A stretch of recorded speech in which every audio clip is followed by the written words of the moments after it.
São Paulo, Brazil, March 29, 2008, Saturday night.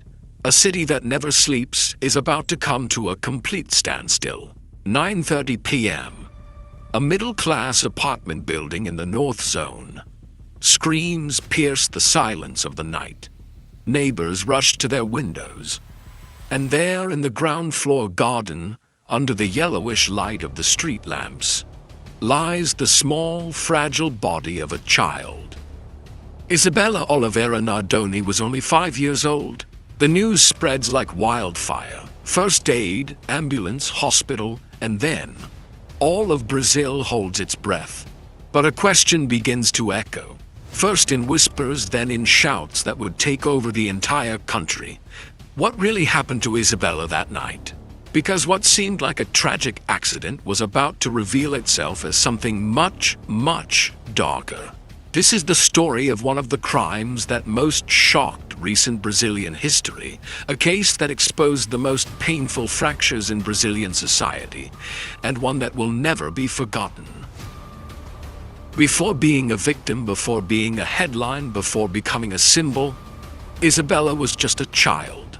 Isabella Nardoni, 5 years old, brown hair, expressive eyes, shy smile that would light up any room.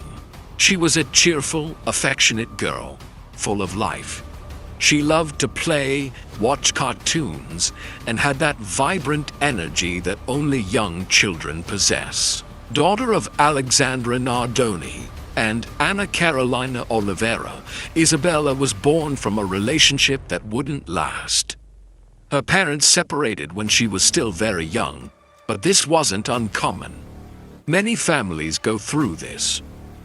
Custody remained with her mother, Ana Carolina, and her father had regular visitation rights. And it was precisely during one of these visits that everything happened. Isabella divided her time between two homes. With her mother, she lived a peaceful routine. With her father, she experienced a new family configuration. Alexandra had remarried to Ana Carolina Jatobá, and together they had other children. For a 5-year-old child, this dynamic could be confusing. But Isabella seemed to adapt as children usually do. She trusted, she loved, she was innocent, and that innocence would be brutally destroyed that March night. Saturday, March 29, 2008, a day that began like so many others. Isabella was with her father, Alexandra, and her stepmother, Ana Carolina Jatobá. They spent the day together, went out, did common weekend family activities. Around 8 p.m., the trio returns to apartment 608 of the London building, located on Tenente Ari Schiffer Street in the Cachoeirinha neighborhood, North Zone of São Paulo.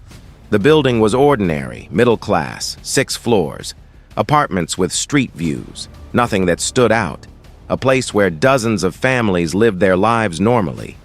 But that night something terrible was about to happen. The three go up to the apartment: Alexandra, Jatobá, and Isabella. What happened within those 4 walls in the next few hours is the subject of discussion, forensic analysis, legal debate, but the outcome is indisputable. Around 9:30 p.m., neighbors hear strange noises, muffled sounds, an impact, and then screams. Residents rush to their windows, others run down the stairs, and there in the building's garden they find Isabella, still breathing but gravely injured. The doorman immediately calls emergency services. The ambulance arrives within minutes. Isabella is rushed to Vila Penteado General Hospital. Doctors work desperately, but the injuries are devastating. Severe skull trauma, internal bleeding, multiple fractures. At 11:16 p.m., Isabella Nardoni is pronounced dead. A 5-year-old child, who just hours ago was playing, smiling, living.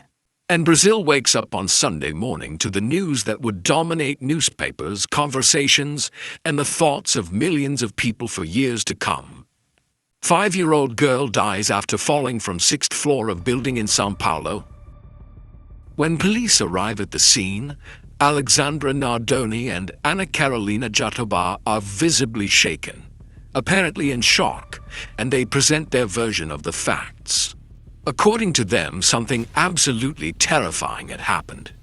Someone broke into the apartment. Alexandra tells police officers that upon returning to the building, they found the apartment door ajar. Strange, but not impossible. Maybe they had forgotten to lock it. But then upon entering, according to his version, they were surprised by an intruder, an unknown man, wearing dark clothes, who had brutally attacked Isabella and then thrown her out the window. The alleged criminal had then fled the apartment, going down the stairs or through some unidentified escape route. It was a terrible story, violent, random. The type of urban crime that haunts large Brazilian cities. And initially, the media echoes this version. Headlines speak of invasion, of criminal on the loose, of family tragedy. But there's a problem. The story doesn't hold up. From the very first moments, detectives and investigators begin to notice inconsistencies, small details that don't fit, elements that simply don't make sense. And then the forensic police enter the scene. The São Paulo Scientific Police is nationally recognized. Experienced experts, modern equipment, rigorous methodology. And when these professionals begin to work in apartment 608, each discovery makes the couple's version more improbable. First finding: there were no signs of forced entry. The apartment door was intact, locked without marks, no signs of violation. If someone entered, it was because they had a key or because the door was open. Second finding: there was no viable external access. The apartment was on the 6th floor. There was no way for someone to climb the outside. There were no nearby fire escapes. Access could only be through the main door or through the apartment's own window, but climbing 6 floors up the external facade would be virtually impossible. Third finding: the window. The window. The fateful window of Isabella's room. The experts identify something crucial. The protective screen was torn from the inside out. There were no signs that anyone had forced entry through the window. On the contrary, the damage indicated that something, or someone, was forced out of the apartment. Fourth finding: the blood. Isabella's blood was found in multiple locations: in the couple's bedroom, in the hallway, in the living room, and shockingly, on the back seat of the family car. If the child was thrown directly out the window by an intruder, how to explain this trail of blood throughout the apartment? Fifth finding: the injuries. The Medical Legal Institute report is devastating. Isabella didn't die just from the fall. She had been attacked before falling. Strangulation marks on her neck, bruises consistent with compression, injuries compatible with violent physical aggression. More than that, experts estimate that Isabella was already unconscious, or nearly so, when she was thrown out the window. Sixth finding: the timeline. Alexandre and Jatobá claim that the alleged intruder entered, attacked Isabella, and fled within a few minutes. But experts calculate that the set of aggressions would require time. It wasn't instantaneous. It was prolonged. It was deliberate. And there, the question that begins to echo among investigators: if it wasn't an intruder, who was it? As the investigation advances, the pressure on Alexandra and Ana Carolina increases exponentially. The testimonies begin to present glaring contradictions. Alexandra says one thing in the first interview, changes details in the second. Jatobá presents a slightly different version, then adjusts her statement. Example 1. The arrival time. First, they said they arrived at the building around 8 p.m. Later, Alexandra changes it to 8:30 p.m. Jatobá mentions 8:15 p.m. Security cameras show another time. What's the truth? Example 2. The sequence of events. Alexandre claims he was going down to get something from the car when everything happened. But doormen and neighbors give testimonies that don't match this version. The elevator wasn't used at that time. How did he go down? Example 3. Jatobá's behavior. Witnesses report that Anna Carolina seemed strangely calm right after the fall. While desperate neighbors were helping Isabella, Jatobá reportedly remained relatively composed. Was it shock or coldness? Example 4. The cleaning. Experts find signs that the apartment was partially cleaned before police arrival. Why? If it was an intruder, why clean the crime scene? And then, the media enters the scene. The coverage is massive. Police programs, news broadcasts, newspapers, internet. Every day, new information, new details, new suspicions. Public opinion, initially sympathetic to the couple who lost their daughter, begins to change dramatically.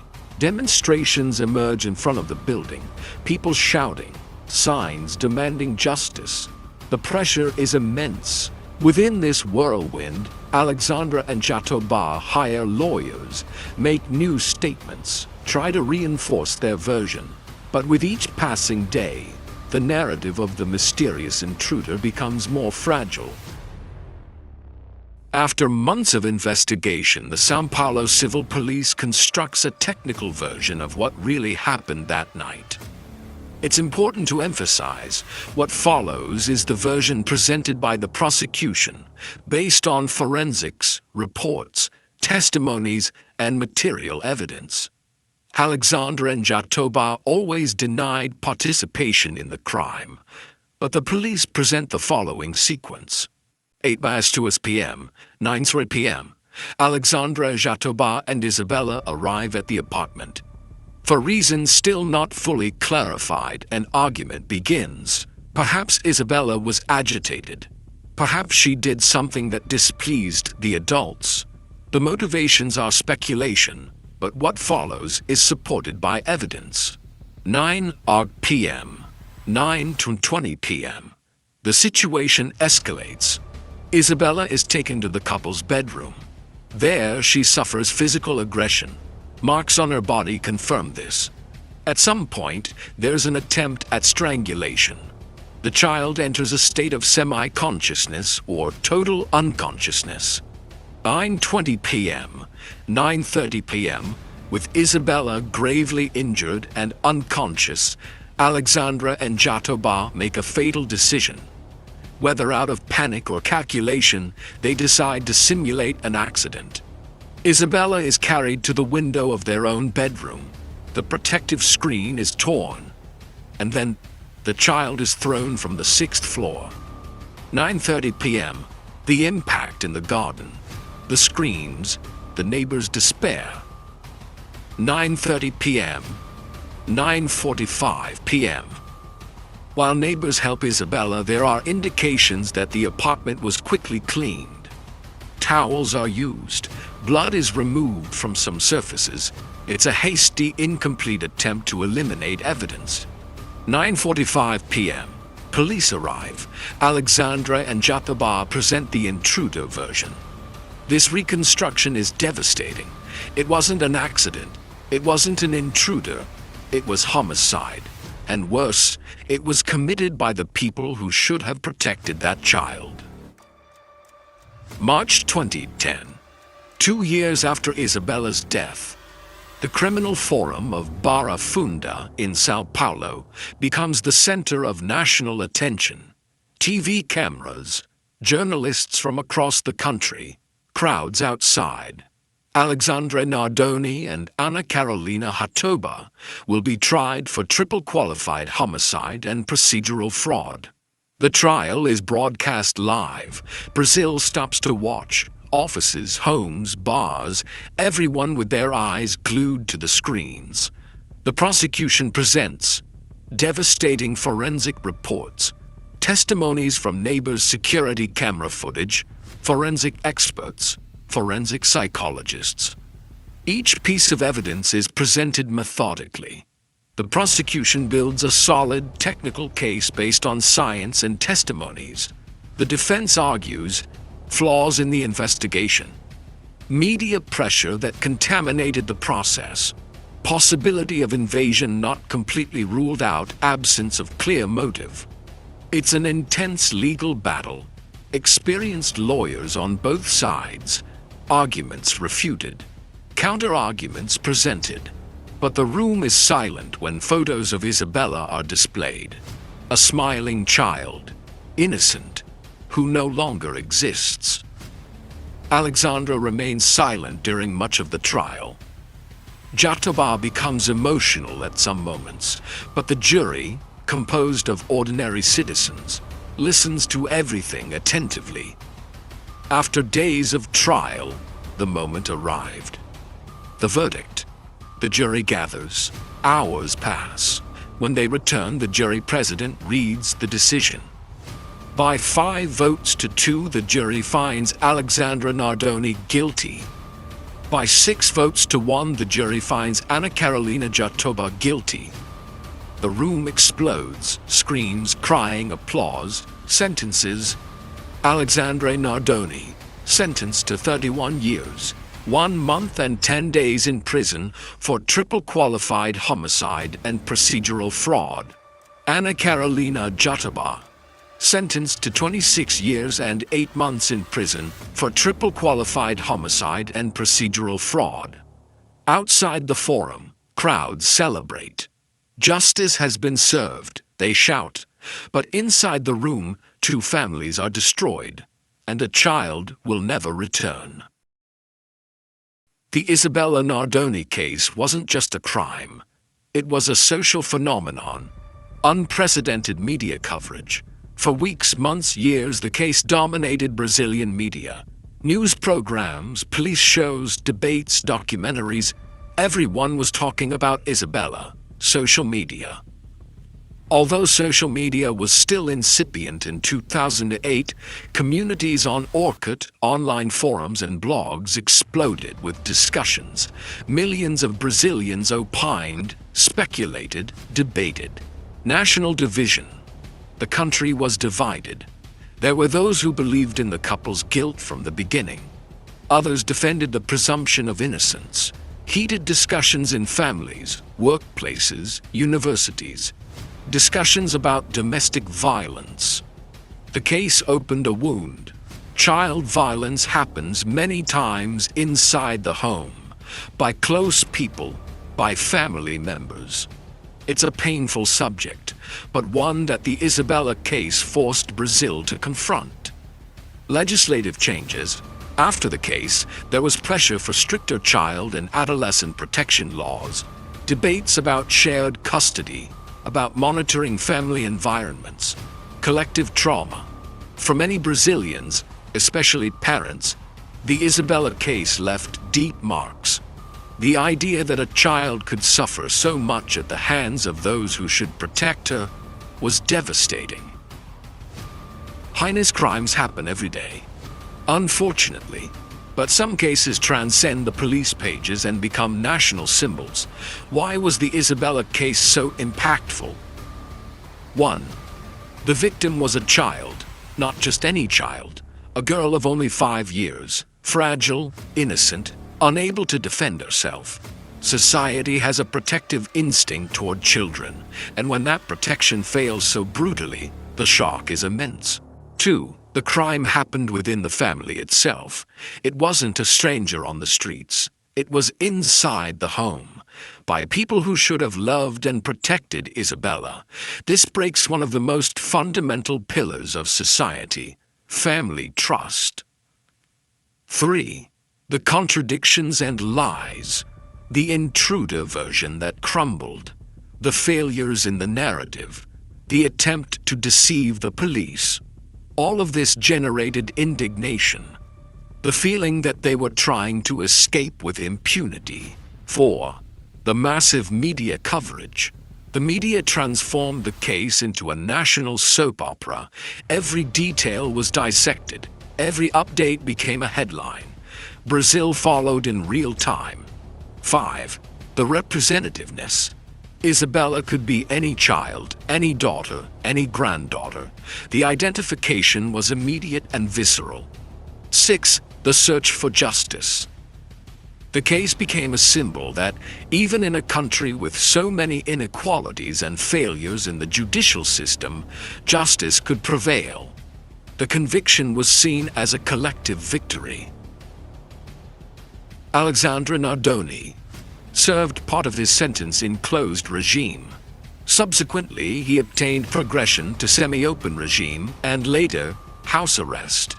In 2021, he completed his sentence and was released. Today, he lives discreetly, away from the spotlight. Anna Carolina Jatobá followed a similar path. After years in closed regime, she progressed to semi-open and then house arrest. She was also released after completing her sentence. She tries to rebuild her life away from the media. Ana Carolina Oliveira, Isabella's mother, never fully recovered from her daughter's loss. She gave few interviews over the years. She lives in a reserved manner, but keeps Isabella's memory alive. Brazilian society still remembers. The name Isabella Nardoni still provokes reactions. The case is still studied in law, psychology, and journalism schools. It's a landmark. Today, when we pass in front of the London building in the north zone of São Paulo, we see just an ordinary building. People live there, children play, life goes on, but in that sixth-floor window, there's a story that Brazil will never forget. Isabella Oliveira Nardoni was 5 years old when her life was brutally interrupted. She didn't have the chance to grow up, to go to school, to make friends, to have dreams, to live. Her case exposed the deepest wounds of Brazilian society: domestic violence, the vulnerability of children, failures in family structures, and the collective pain in the face of such profound injustice. But it also showed that society can mobilize, that justice can work, that the truth, however painful, can emerge.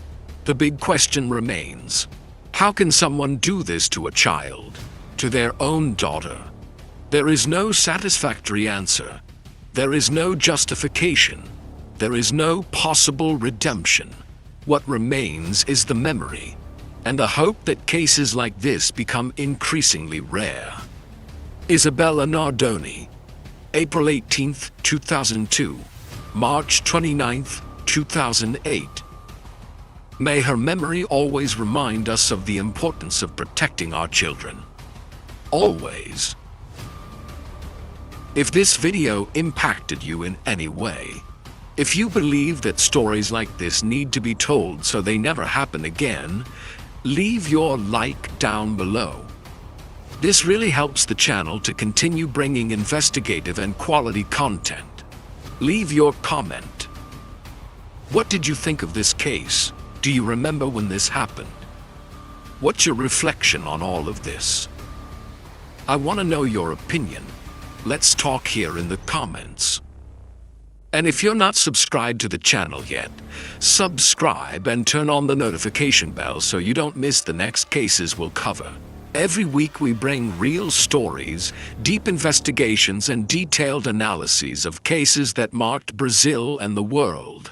Share this video with someone who's also interested in real cases and criminal investigations.